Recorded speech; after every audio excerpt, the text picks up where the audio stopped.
Hey YouTube, welcome back to Universe X, and we are coming at you today with a follow-up video to the stream that happened yesterday on SCR's channel. If you haven't seen it yet, I suggest you do go see it because it was really fun. Even though one person kind of dominated now, it was actually really fun. I enjoyed the event and I hope that Bandai sets up things like this again. One more time, shout out to Aspira because he really did the darn thing and he had a really smooth live stream going, and I don't think anybody in the community could have done it like he did. So that was awesome. But in this video, we're going to discuss a more in-depth look at these secret rares. I know we talked about them briefly during the stream, but I kind of want to do my own video and dive into them. So this is gonna be it. As per usual, I just want to let you guys know that if you like the content, think about hitting that subscribe button, that like button, get the video trending so that the algorithm can push it to the top. That would be amazing. Next, the normal shout outs, the official page where they give all the official announcements and the spoilers and new ban lists and all sorts of cool stuff, as well as the community discussion group where we normally just talk about the game for the sake of talking about the game. We also have the Discord Universe X. The links for those will all be in the description. And TCGMetalZ. They make the best metal cards, and as more and more of these cards get released, they're going to want to have more collectible ways to like just flare out your deck. And I'm telling you, these leader cards, they are it. And right now you can actually put in the code UNIX, that's UNIX, to get 10% off your entire order. So let's hop into the meat and potatoes. We got 3 secret rares out of 4 revealed today, and they are all multicolored. So let's actually get into it, and then let's talk about a little bit of speculation for what the guess could be. So the first card that we have here, we're gonna put up the template and then move right into it, is the Vermillion Sands. This hurts, not because of anything on the card, but simply because I was so close to guessing this and just could not pull Guinea. I did not. Oh man. Anywho, ultimate energy exhaust. Permanent. If this card is removed from your battle area, remove it from the game instead.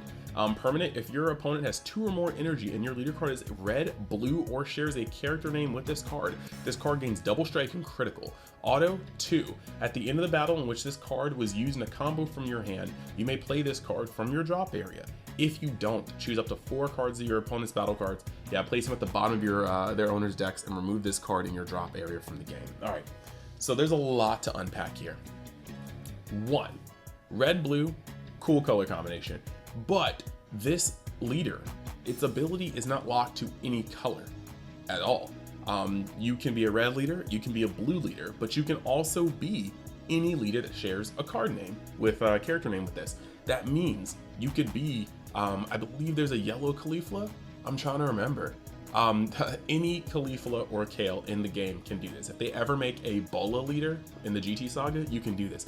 I don't ever see them making a Guinea leader, but you never know what they're going to do with Heroine's lineage. It's just that Guinea hasn't really had a fight on screen, so I don't really see it happening. However, this allows you to use it in a lot of decks. I was even eyeing this potentially for Gohan just because this is an extender. This is a very powerful swing, and the fact that it gains double strike or critical is crazy. There's a lot of good things to unpack about this card and a couple of bad things.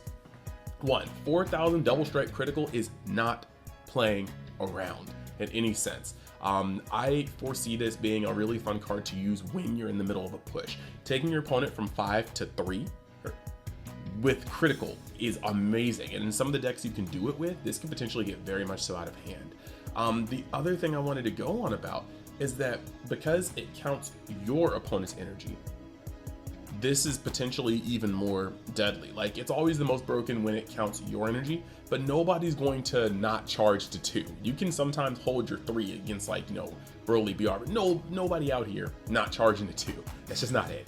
And the fact that it counts that means if you go first on your turn 3, when they're on 2 energy, you could potentially blow out backs with this card. This is a very scary card, and I think that it can push games in a direction a lot of people aren't necessarily ready for. So I think that's actually really neat. Now, Double strike and critical, like I said, that means it's less of a finisher and more of a extender. I would use this to drop you down lower into Champa radius, into 3 life, where you can't get those cards back to your hand.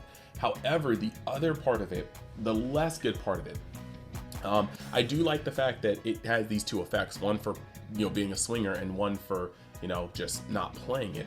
But it is kind of weird. You're going to be able to choose up to 4 of your opponent's battle cards and place them at the bottom of the owner's decks and remove this card from the drop area to the game. Now, the part that kind of makes me annoyed about this, and it may be a little bit of a nitpick to some people, is that it doesn't ignore barrier. And not only does it ignore barrier, but it doesn't... I don't know, man. It doesn't ignore barrier, and therefore there's going to be a lot of cards that don't get touched by it. I know this is more of a yellow effect too, but I've seen some blue cards do it. I really would have liked it if this card negated their effects and then tucked them. That way, you could use it on indestructible cards. You could use it on Divine Presence during your opponent's turn, because this doesn't say it has to be your turn. This is at the end of the battle, which this card is using a combo from your hand, and it's a 0, mind you. So this card is going to be able to be played on your turn or their turn. It's also a 0 10k, which is insane. That's a really cool card just to have out of nowhere. But you can use this offensively for either effect, or you can use it defensively on its other effect. I wouldn't just put it on the board. It doesn't have barrier, it doesn't have anything. So I wouldn't put it as a battle card during your opponent's turn, but this is actually pretty cool.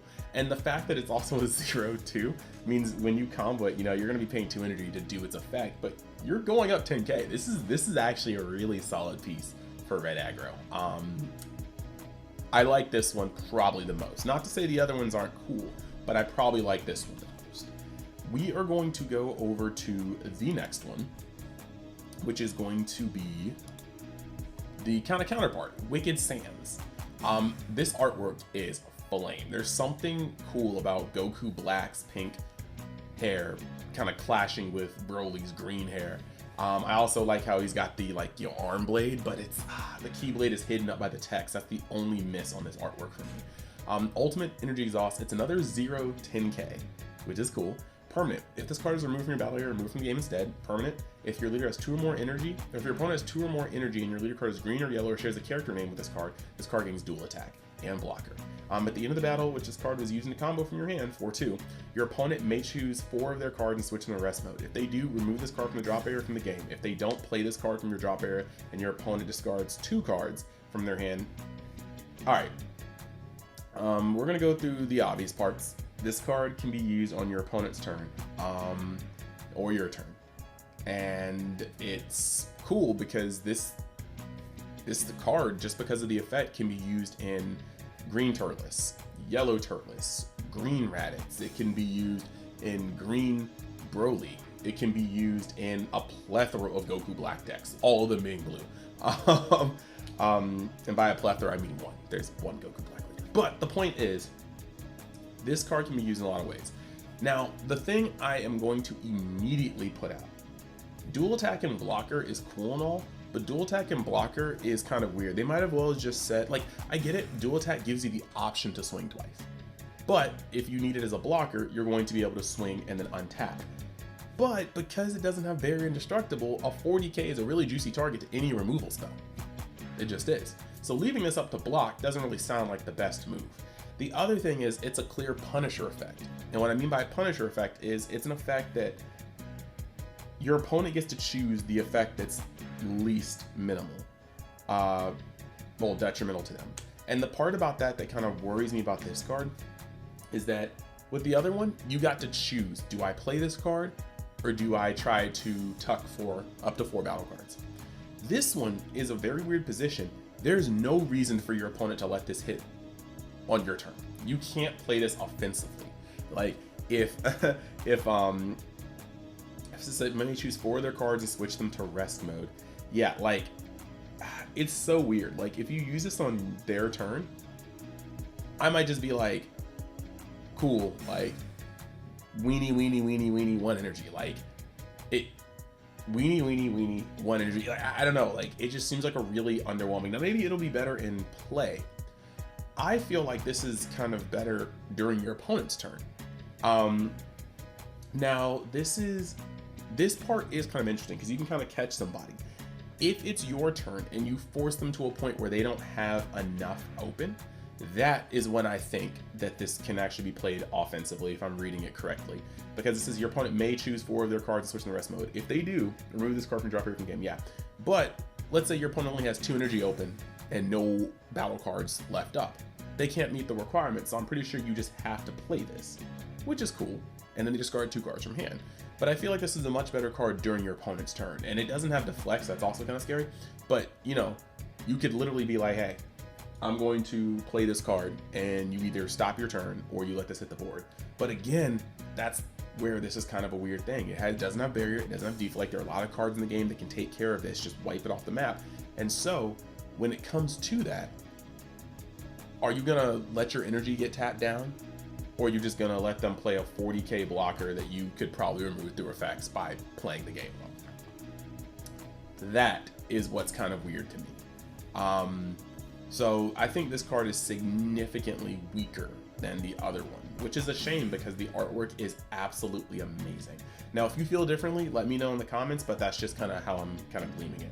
And now you have the last one, arguably the most interesting one, but to my dismay, don't hate me, don't shoot the messenger, it's the most narrow one. The other 2 can be fit into any like so many decks. The other 2 can be splashed into, but this one is a little different. So ultimate, counterattack. This is SS4, the Vermillion Sands. It got beautiful art. This is one that I would probably try to keep just as a collectible. For each color amongst cards in battle areas and energy areas, choose up to 1 of your opponent's battle cards, ignoring barrier, and send it to the owner's warp. For each card sent to the warp using this skill, up to 1 of your leader cards gets 5,000 power for the turn. Activate main. If your opponent has 4 or more energy, play up to 4 black multicolored cards with different character names and energy cost of 2 from your deck, then shuffle your deck. Alright, so what we got here is a card that is, this is a counterattack. That's wild. Now granted, I'm gonna say this right off the bat, I don't like SCRs that can be easily countered. I think this effect should not be able to be countered because it's gonna feel really bad when you hit your ultimate in a SS4 Bardock deck and your opponent's like cooler. And you're like, huh, yeah, I guess it works that way. But this is cool because you're going to be able to negate the attack. Well, not even negate the attack, but you're going to like just warp everything. If your opponent has an open board, ignoring barrier, you're going to be able to warp most of their board, if not all of it. And then your leader could go up an extra 20,000, which is going to pretty much put him out of range for most of the attacks that were coming his way in the first place. But then there's an activate main. If your opponent has 4 or more energy, play up to 4 black multicolored cards with different character names and energy cost of 2 from your deck. Now, this is very interesting. This is going to allow you to drop the prismatic cards. Now, the thing is, I'm pretty sure when it comes to all of them, Goku is kind of the one that's the weakest in that sense. So I'm not sure how many people are playing copies of Goku, but you might want to start teching them if this is the case, because you're going to be able to put 4 16k bodies on the board. That being said, though, at 4 energy, 4 16k bodies may not be what puts you over. Now, you're going to resolve 4 different effects, and that's the cool part, because they all have come into play effects. No, I think that's, is that when they come from your hand? Do they have to be played from your hand to have those effects? I don't feel like checking right now. I lied. I'm going to check right now. Yeah, so they have to be played from your hand in order to get their effects. So you're not even going to be resolving their effects. This card is amazing looking, but I think the more I read it, the less I like it. But you will be playing 6, or you're going to be playing 4 bodies for 1 energy. And that's actually really, really cool. Now, the weird part about this is it doesn't get removed from the game. So if you can ever find a way to loot this, this could potentially be one of the most snapped SCRs in its archetype for a while. However, there are kind of cool strategies or synergies that you can use with this. One, because it has SS4 in its name, and obviously this is intentional, this is literally the spice, you're going to be able to search it with Bardock's top 5. If you remember the Prismatic Striker that came out in the set, When this card attacks, look up to the top 5 cards of your deck, add up to 1 black card with SS4 and its card name amongst them to your hand, and shuffle your deck. That is this card. This card is going to be able to be found using Bardock's top 5 search. Also, you have SS4's Call, which if your leader card is a black Bardock Xeno or a Saiyan card with SS4 in its name, look at the top 3 cards of your deck, add up to 2 black cards with SS4 and the card names amongst them to your hand, and then place the rest at the bottom of your deck in any order. If you added 2 cards from your hand, choose 1 card in your hand and place it at the bottom of your deck. So SS4's Call is going to be able to pick up this this ultimate. So I think that's actually really cool. This card has 2 different ways to be searched out. One of them attached to a leader, one of them a 0 cost card. So it's gonna be very accessible. And so we're gonna get to a point where you just you'll always see it coming because it's likely going to be searched unless you just open with it or draw, but you're gonna have to worry about this because this is a blowout during the turn. This is a board removal counter punch that works really well. It doesn't interact with everything well. It doesn't touch destructible or indestructible, and it actually doesn't get rid of Divine Presence, which is kind of wild. So I made my joke about that on the stream. All 4 Super Saiyan 4s can't get Ultra Instinct off the board. You know which transformation is the superior transformation, at least in power, not as aesthetic, because in aesthetic, Super Saiyan 4 really can't be beat. Now, already said we're going to be getting a guest. I've been kind of saying Shallot would be a really cool guest for quite some time, and something that's conveniently missing, right? We've gotten a red-blue, we've gotten a, yellow-green. We haven't gotten a red-green, but we also haven't gotten a yellow-blue. So, you know, there are kind of some toss-ups. If they do another tri-color or dual color one, then yeah, we have some color combinations up. However, there is something else that has to be kind of thought of, and that's that we could get 2 black SCRs. I feel like if it's a guest card, you don't want to limit it to any color. You kind of want to make it, like, you know, accessible.